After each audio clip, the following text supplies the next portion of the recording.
तू ही तो जन्नत मेरी।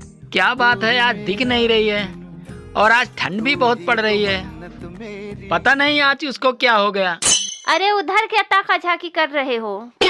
अरे वो कुछ नहीं है यार, बस ऐसे ही देख रहा था। अरे बताओ तो क्या देख रहे हो? वो यार मैं एक चिड़िया देख रहा था, रोज ठंड में धूप सेकने छत पर आती थी।